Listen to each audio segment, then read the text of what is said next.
A highlight of the year for many young lives is spending a week at summer camp. Riding horses, swimming, boat rides, meeting new friends in your cabin, and most of all, learning about Jesus at campfire while singing songs that you will never forget. But there was a time when there was no summer camp in the Georgia-Cumberland Conference.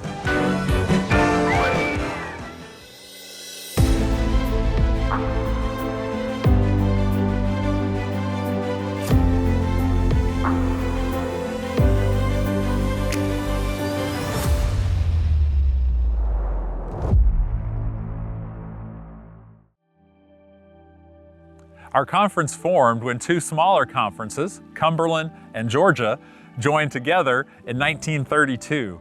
Just 6 years later, this conference began to use a government camp in Chipley, Georgia that had been built by the Civilian Conservation Corps during the Great Depression. This camp was later named the F.D. Roosevelt State Park.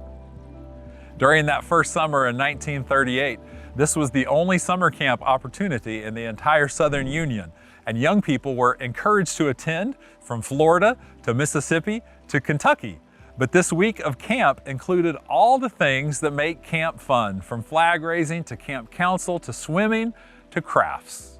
These 2 weeks of camp, one for boys and one for girls, continued in this location until 1954. In 1955, this conference took the big step of purchasing a camp of their very own. Near Mountain City, Georgia, they found a 265-acre property that had formerly been owned by a famous Georgia Tech football player.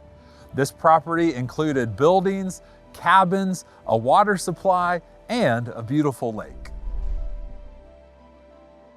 2 weeks of camp were held here in the summer of 1955, and soon the camp property was being used for conference-wide meetings, retreats, and even church campouts. In fact, the Carolina Conference actually used the property for their summer camp activities for several years. But what to name this new camp?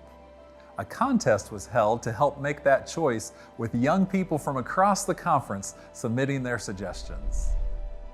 The top name was suggested by a 10-year-old young lady named Patricia Halsey.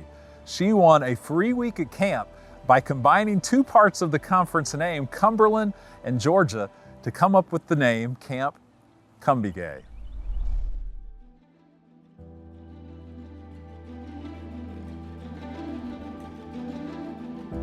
In 1973, the name was changed to Cohutta Springs, named after the spring here on the property and meaning Treaty of Peace. Summer camp continued at Cohutta Springs through the summer of 1979 for a total of 24 years. In 1978, under the leadership of Des Cummings and Don Alberg, the conference purchased 580 acres surrounded by national forest near Crandall, Georgia, for a more centralized camp location. 1 year later, in 1979, groundbreaking and construction of the dam begun.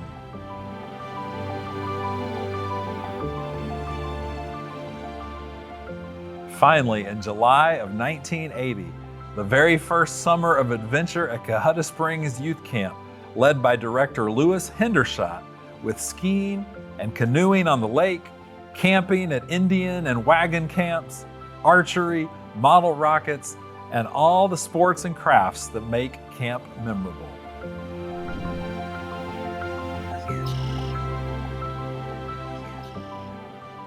Two years later, the hotel units were completed. When Cohutta Springs Camp opened, the Youth Ministries Department stated these goals, which continue to this day. To present to the young people the tremendous joy in the religion of Christ, the thrill and happiness in Christian recreation and fellowship, and to help them see that the Christ lifestyle is the happiest.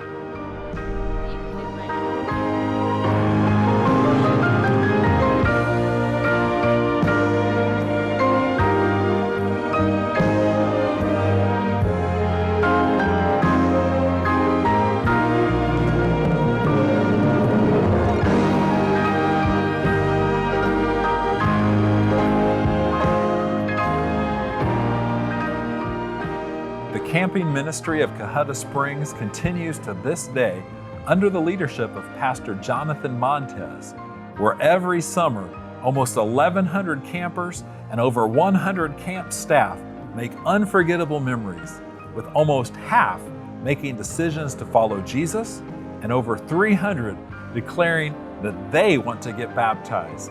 In fact, last summer, 14 baptisms actually happened right at Cohutta Springs. Always remember, Cohutta is the place.